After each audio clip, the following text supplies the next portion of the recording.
Hello there everybody, WhatCulture Wrestling's Adam Cleary here, and just before I start, do you remember when you were younger and you would watch your favourite kids TV shows relentlessly and religiously no matter how repetitive they got? Do you remember that? I personally used to like Dragon Ball Z, and once during the summer holidays I watched 4 consecutive episodes, 4 consecutive afternoons where all that happened was just Vegeta floated above, I think it was Cell, for like the whole time and just went "Argh!" and raised his power level, and that was it.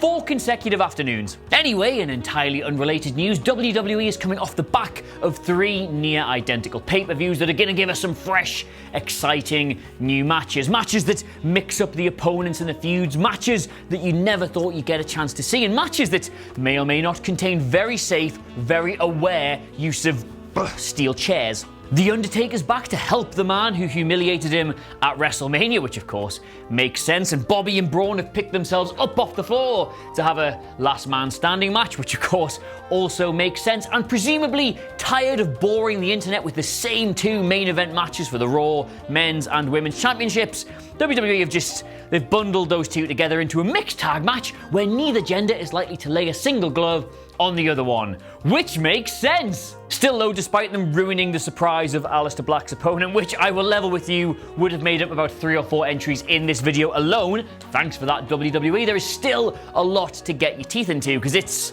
SummerSlam soon, isn't it? And they gotta do a lot to get from here to there. So with that unusually long intro by my standards to one side, you know the rules by now. I've scoured the internet for all the rumours, hearsay, whispers, tattletale, speculation, everything that's doing the rounds about this pay-per-view, so you didn't have to. And I'm going to collate all the best ones for you right now, with help of course from the Wrestling Rumours Advisory Board. My name is Adam Cleary and these are all the last minute Extreme Rules rumours you need to know. Number 8, Undertaker turns on Reigns. Now yes, I know I did just say that this makes sense, but obviously the joke there is that it doesn't. And that's because if you cast your mind back, The Undertaker got into something of a blood feud with Roman Reigns after he slung him out of the Royal Rumble that time. Then of course that built to a main event at WrestleMania where Reigns went over him and he 100% definitely legitimately no takesy backsies for realsies this time, definitely retired at the end of that. Then of course Reigns came out the next night on Raw, soaked up 8 solid minutes of the loudest booing you've ever heard,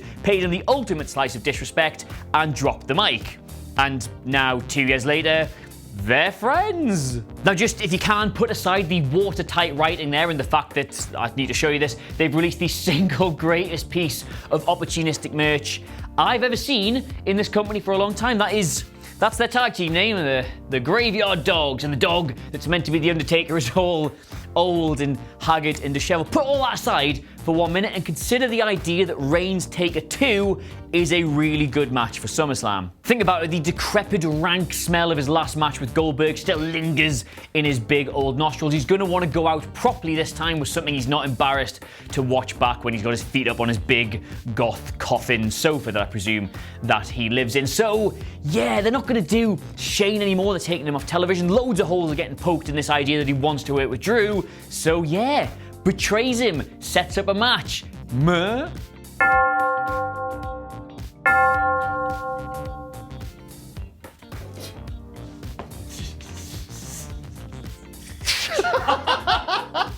Oh, a new member of Shane's gang. Speaking of which, who wants to see my Shane McMahon impression? What time does the match start? Can we not just turn the old horse into glue already? At least then he'd be able to hold a match together. Number 7, Sasha Banks returns. Okay, so one thing I can say with total certainty here is that at the very least, WWE want you to think this is happening. Ahead of their 2-on-1 handicap match for the SmackDown Women's Championship, the 3 of them were doing a thing in the ring, and Nikki Cross dropped the single juiciest bit of blog bait I have ever seen when she said, where is it? Here's some free advice for you. That's to Bailey. Go find a friend of your own. You need someone as loyal and as honest as Alexa Bliss. Someone to really slap some sense into you. Gee whiz, what is that telegraphing? If this was any other promotion, that would now be way too obvious to be anything other than just some massive, massive swerve. But this is WWE, and they do have a big, veiny, stonking hard-on for ruining their own surprises, so yes, she's almost definitely coming back. That's a no-brainer, that one. Although, I don't know, she might come back and like betray Bayley and like align herself with Cross and Bliss, and they can be what could they be? The 3 women who all have surnames with 5 letters in. Ugh, that's the best I've got. With brand new top quality Japanese neck stuff skills. Oh, have you got over your little temper tantrum, have you? No, okay. What time is it? Vince, I know. It is indeed boss time, you demented old twat. Number 6, Brock Lesnar cashes in. Look, I know he's almost certainly not going to. I know it's probably not going to be until one of the big 4 pay-per-views. I know that the repeated insinuation that it's going to happen is purely there for dramatization on their part. And I know that every single one of these videos that contains some kind of reference to Mr. or Mrs. Money in the Bank finally doing the dirty is really irritating. I know, and I know. But still, for as long as this is a possibility, it is a rumor that always does the rounds because it's on the table for WWE. They always talk about contingencies and plan Bs and potential shocks, and for so long as they have a very easy way to have a dramatic event in the title picture, it gets kicked around, it gets discussed, and it becomes a rumor. The reason it's always there is because it's always there. Plus, Kofi is allegedly carrying an injury at the minute, and way more on that in a little bit. So the idea of having Brock cash in on him is, well, I mean, it could absolutely happen, couldn't it? It's definitely a conversation that will have taken place in WWE this week. It might have gone no further than, nah, not yet, but it will have happened. He's not? He's not. He's just not.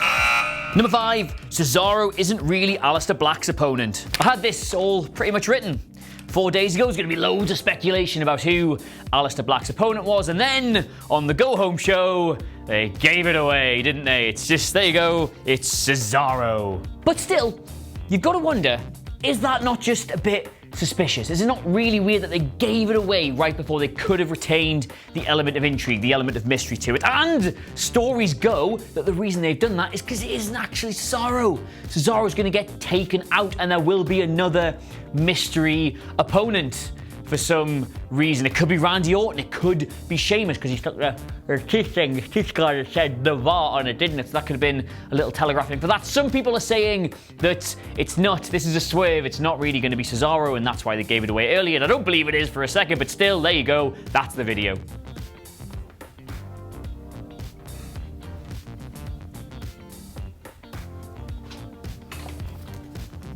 Bit weird, that, innit?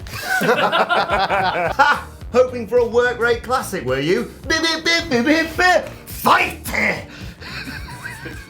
The last time Randy Orton opened a door, he extended his smegma-coated hand to a creative writer. I'm not convinced that's a better match than Cesaro, to be honest. Number 4, Bray Wyatt is back. Look, I know that he's not. I know that the repeated insinuation from WWE that he is just purely dramatization on their part. I know he won't be until one of the big 4 pay-per-views, and I know that the repeated inclusion in these videos that the current injured or absent superstar du jour finally making a return is really irritating and boring. I know, and I know. But still, it's always a rumor that does the rounds because WWE talk about contingencies and surprises and plan Bs, and while this is available to them, it is something that they consider doing, and thus it always becomes a rumor. Just like Brock. And well, this time he does have to complete his comeback eventually from creepy kids TV show presenter to actual wrestler who will do actual wrestling. And according to Big Banter Uncle Dave at the Wrestling Observer, that is any day now, and Extreme Rules is any day now. So that sort of works. And do you know what? I could actually buy into this one, because if you look at the card, Ricochet will probably retain and needs a feud with another heel, and Braun will probably win and needs a feud with another heel, and Seth will probably win and needs a feud with another heel. So why not? Why not give us the blip, blip, blip, blip, blip thing we've been missing for so long, if he even still does that? What's that, Sammy Snakeface? Bray Wyatt was better in the Wyatt family. No, Sammy! Shut up, Sammy! He's better now! I don't know. I guess we'll have to wait and fiend out. Feet like as he's the fiend. No. One more. Listen. One more of them, and I'm gonna get Jules in. One more. I'll be good. He'll be teaching Kevin Owens the Muscle Man dance in 3 weeks. We're not allowed nice things. Number 3, Kofi's injured and has to lose. Not many people would have had all 3 of the big winners from WrestleMania still having their titles going into SummerSlam in their big list of 10 reasonable predictions about WWE in 2019 on their blog press thing that I'm sure you all run, but here we are, they all do, so hey. Granted, none of them have yet had a particularly exciting run or any particularly great matches as part of all this, but Kofi Joe just sort of feels like a good one. We will get to the Sethy Beck situation in a bit, and oh boy, will we get to that situation in a bit, excuse me. But for now, there are reports that Kofi's been taken out of competitive action because he is carrying an injury. Didn't compete on television this week, and that's apparently the reason why. Now, WWE have said that it's not serious, he'll be absolutely fine, but that is what they always say. And bottom line here, if you do have to take the title off him, Samoa Joe is a really, really good person to do that with. If the injury won't heal up in time and you need to do something with it, Joe can get him through a match gently, you would hope, and then take it off him. Plus, the guy has just been...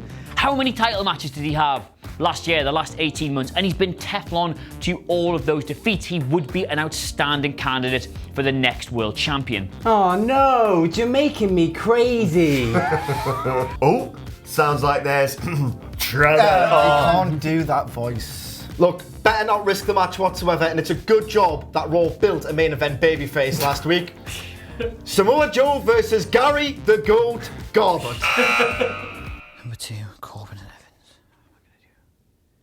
Am I going to do Corbin and Evans? I'm not going to do Corbin and Evans. I'll skip that. Number 1. Turn these things off. Oh, you like this? Hello? Hey, how you doing, Adam Cleary? Yeah, good, Louie. It's your boy, Louis Scoops, a.k.a. Scoop Doggy Dog, coming through after a hard day scooping and pooping, and boy, do I got a scoop for you. Can't wait, Louie. What is it? I've been talking to a little friend of ours, one of my sources, if you know what I mean, and he's telling me that in the main event, Baron Corbin and Lacey Evans are winning the belts. Now, I don't know how it's going to happen, but baby, if Louis says it's happening, it's happening. Forget about your Dave Felchers and that Goots riding Satan. Only Louis got the scoops, all right? Yeah, take it easy. Yep, thanks, Take Louie. it easy. I'll take it easy. Nice hearing from you. He's gone. He's gone. Well, he's going to be a recurring character, but I suppose he does have a point, doesn't he? What has been the point of all of this? What has been the point of pushing 2 immensely unpopular heels well in advance of their in-ring ability, specifically against the 2 people who have been on this natural crest of popularity because of their ability? If you're not gonna boil a bit of piss at the end of it all. You've got a recipe for a big shock, you've got a recipe for some really, really good heat, and you've also got, what's it called? The first ever last chance winners take all mixed tag Extreme Rules match for both the WWE Universal Championship and WWE Raw's Women's Championship. The dumbest, longest match stipulation in history. You might as well make it memorable. Who the bloody hell's Louis Scoops? And what's he doing with my heat? Number 1, it's the most brutal WWE pay-per-view in years. In the mere week since it was announced that Paul Heyman and Eric Bischoff would be getting control of Raw and SmackDown respectively, there has already been noticeable changes. First it was big, exciting change, and then it was just like subtle, kind of the same change, but it does feel like something's happening already. As far as Heyman's influence on Raw goes, things have already felt noticeably a bit more... Well, I don't want to say ECW because there was considerably more to that promotion than a commentator just going, holy sh**.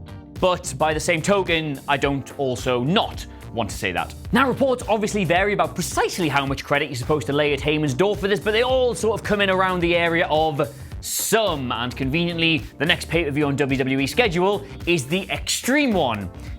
Conveniently. Weirdly though, only 3 of the matches on the card are currently advertised with any kind of extreme stipulation. So any kind of violence that's going to be on the show is going to have to be considerably more considered, considerably more creative, and hopefully considerably more considerable. So the rumors are that part of this show could be eye-watering. The X is for extreme. Oh, I do hope so. Who's gonna get this done? Can't be any more brutal than last November's Saudi Arabia show.